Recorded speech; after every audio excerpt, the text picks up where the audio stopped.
Hi everyone, I'm Parasbhatia and I'm going to show you a simple pattern for the beginner drummers. So first of all, we are going to use the hi-hat, snare and the kick drum only for this pattern, and in which we are going to use the 4x4 signature.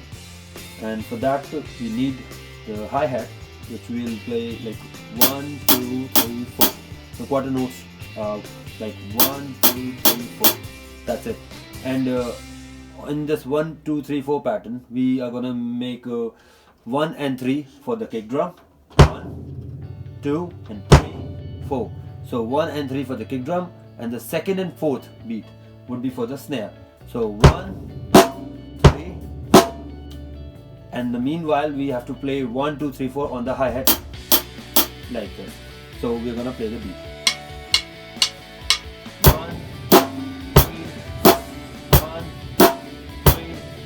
So that's a very simple thing for the beginner drummers if they want to start playing drums. So they need just 1, 2, 3, 4 pattern in the starting, and after some time you can start playing with the variations on the snares or on the hi-hat or on the kick. So here it goes. Have a good day.